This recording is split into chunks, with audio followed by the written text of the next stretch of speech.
भाई हाल ही में अभी एक मुस्लिम मॉब ने हिंदू टेम्पल का अटैक करा है पंजाब प्रोविंस ऑफ पाकिस्तान में। ठीक है, मूर्तियाँ तोड़ी है, मंदिर के कुछ हिस्सों को जलाया है, लकड़ी एंट्रेंस गेट का पूरा तोड़ रखा है।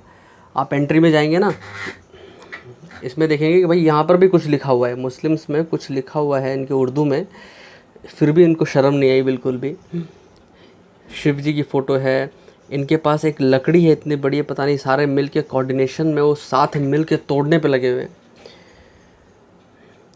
जिसको जो चीज़ मिल रहा है वो उससे तोड़ रहा है। और ये सारे के सारे आप देखोगे ध्यान से यंगस्टर्स हैं, ये ऐसे लोग हैं जो पूरे इन्फ्लुएंस हो चुके हैं गलत काम करने के लिए, और पूरे मंदिर को नष्ट नाबूद कर दिया एकदम।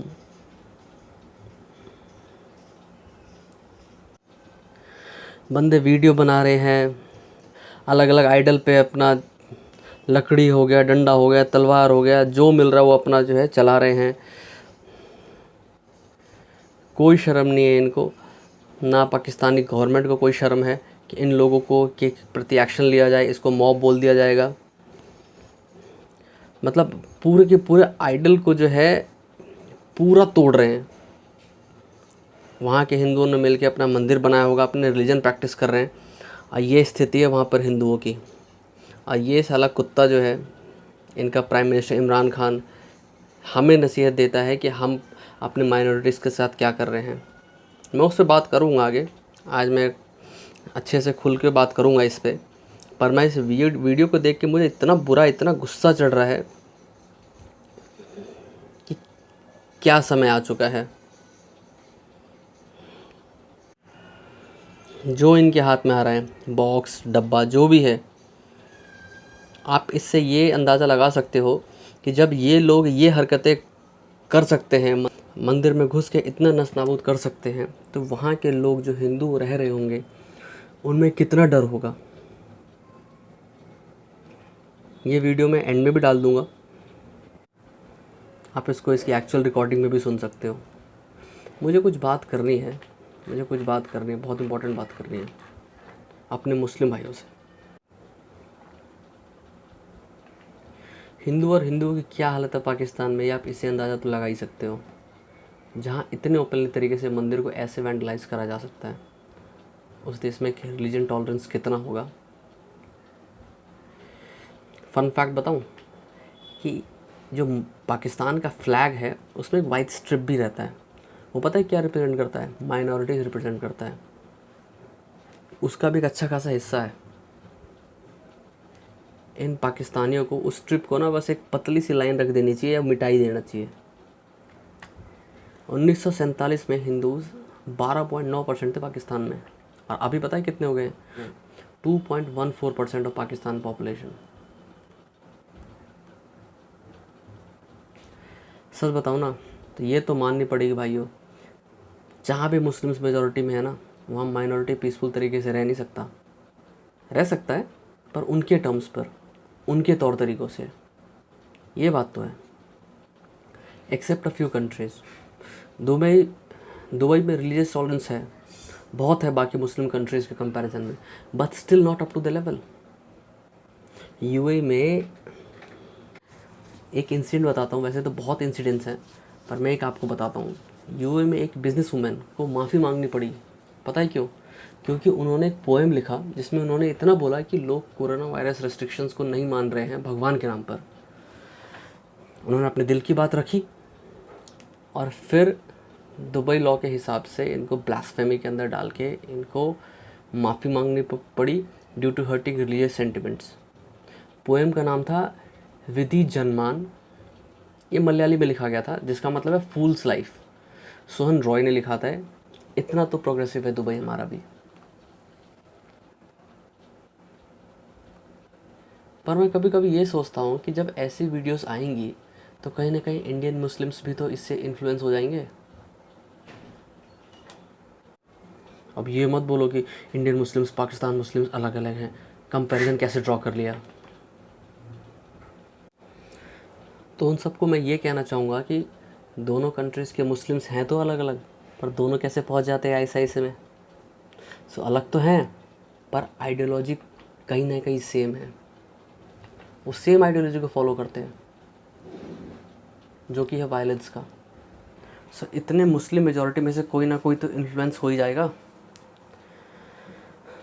वैसे एक दो इन्फ्लुएंस नहीं है, यकीन नहीं हो रहा आपको तो आप ओवैसी की स्पीच में देख लो, चीयर करते हुए यंगस्टर्स, यंग मुस्लिम्स को, जो कि हिंदू के रिलीज गॉड कौशल्या के बारे में टिप्पणियाँ कर रहा था। टिप्पणियाँ क्या कर रहा था, बहुत ही वाहियात गलत बात बोल रहा था,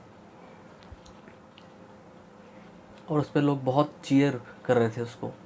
दिया में यहाँ अरे अडवाणी, वाजपेयी, उमा भारती, मोदी, बता आखिर राम की माँ कहाँ गई, किधर जन्म दी?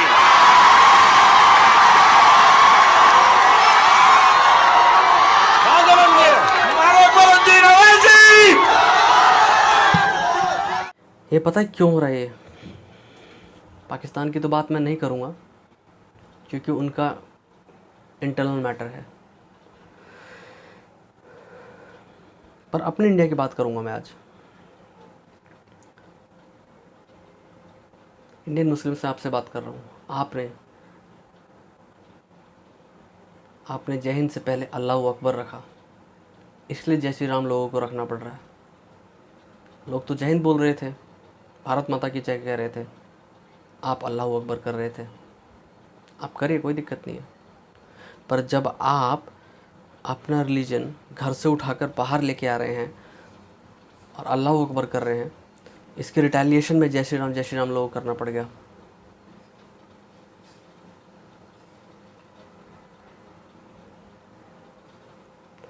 लॉ ऑफ द लैंड से बड़ा कोई लॉ नहीं होता, पर आप लोग नहीं मानते उसे।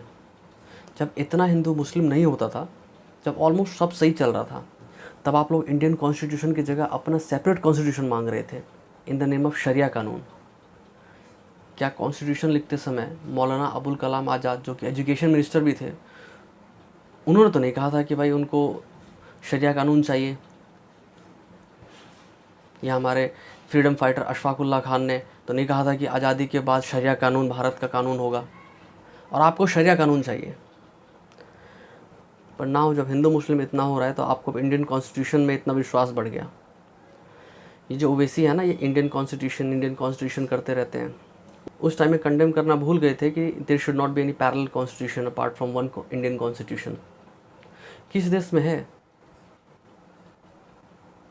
किस देश में है हर रिलीजन के लिए सेपरेट कानून? मुझे तो ये समझ में नहीं आ रहा कि आप सब ने मांगा भी कैसे। जिस किसी बंदे के दिमाग में थॉट आई होगी तो उसी टाइम उसके बगल वाले साथी ने ये थॉट ठीक क्यों नहीं करा कि भाई तुम बोल भी कैसे सकते हो ये? किसी भी हिंदू या अदर रिलीजन को यूनिफॉर्म सिविल कोड से कोई एतराज़ नहीं है, तो मुस्लिम्स को क्यों इतना एतराज़ होता है हर बार हर चीज़ से? यूनिफॉर्म सिविल कोड सबके लिए था तो दिक्कत, CANRC के अंडर बाहरी मुस्लिम नहीं आ सकते तो दिक्कत। हद है भाई। इसीलिए लाना है CANRC के अंडर हिंदूज़ को due to these kinds of activities जो आप पाकिस्तान में भी आपने देखा। I don't fully support CANRC, but मैं उसको डिनाई भी नहीं कर रहा फुल्ली।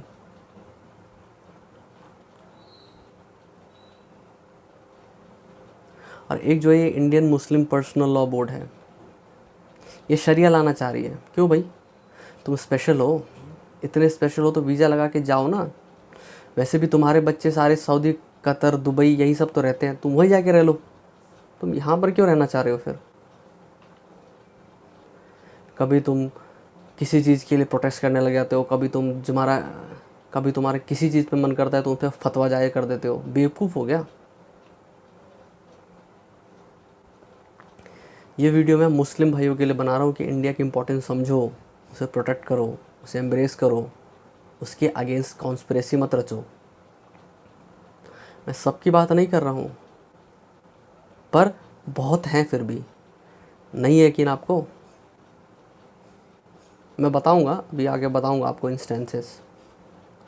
आप अपना रिलीजन घर में प्रैक्टिस करो ना, दुकान में करो, हर जगह करो। पर अगर कोई डिस्प्यूट होता है, अगर कोई डिस्प्यूट होगा तो उसे इंडियन कॉन्स्टिट्यूशन के हिसाब से ही डील किया जाएगा। अपने इंडियन मुस्लिम पता है कहाँ गलत हो जाते हैं? जब मेरठ में पाकिस्तानी फ्लैग फहराया गया तब गलत थे आप। गोरखपुर में पाकिस्तानी फ्लैग फहराया गया। गाज़ियाबाद में नेशनल एंथम गाने से रोका गया, तब गलत थे आप। हैदराबाद में पाकिस्तानी इंडिपेंडेंस डे भी मनाया भी गया, फ्लैग भी फहराया गया। बिहार के नालंदा में पाकिस्तान का झंडा फहराया गया। वैसे मुझे इस्लाम के झंडे और पाकिस्तान के झंडे में अंतर पता है, सो ये मत सोचना कि मैं गलत इंटरप्रेट कर रहा हूँ। एमपी में अपने फारूक भाई ने पाकिस्तान का झंडा फहरा दिया था, फिर इनका अच्छा स्वागत किया पुलिस ने। इंडियन कश्मीर में तो आए दिन फहराया जाता है पाकिस्तानी फ्लैग। एक बार मुनीफ, अल्ताफ़ या शाहिद के द्वारा फहराया गया था। इनके बाद आते हैं हमारे लीडर्स, जो कि लीडर वर्ड यूज़ करते हैं अपने नाम के पीछे कि आई एम अ लीडर। उनमें से है एक माविया अली। इन्होंने बोला कि हम मुस्लिम पहले हैं, इंडियंस लेटर। तो भाई मुस्लिम अगर पहले हो, इतना ही अपने कौम से तुम्हें बहुत प्रेम है, तो आप ऐसी कंट्री में जाओ ना जहाँ पर वो सब चीज़ उन्हीं के जैसा है। तो आप ऐसी कंट्री में जाओ ना जहाँ पर वहाँ का law of the land Muslims के अकॉर्डिंग है। आप यहाँ क्यों रहना चाह रहे हो जहाँ पर आपका रिलीजियस सेंटिमेंट भी रहे, आपका लॉ ऑफ द लैंड भी आपसे पालन हो पाए आराम से, आपको वहाँ के कॉन्स्टिट्यूशन में भी भरोसा हुआ, वहाँ जाके रहो। 2017 में चैम्पियंस ट्रॉफी में पाकिस्तान जीती थी और इंडिया में इसका सेलिब्रेशन हो रहा था। 15 लोगों को इसमें अरेस्ट किया गया था। ऐसी तो हरकतें। आप सबसे एक ही गुजारिश है, वैल्यू समझे इंडिया की। इंडिया में रिलीजियस टॉलरेंस बहुत है, इसको प्लीज़ मेंटेन करें, इसको एक्सप्लॉइट ना करें। डिसेंट का हक सबको है, पर डिसेंट के नाम पर सेपरेट कॉन्स्टिट्यूशन, सेपरेट लॉज, ये सब नहीं चलेगा। भाइयों फैलाओ इसको जितना हो सके। बिल्कुल भी नहीं चलेगा।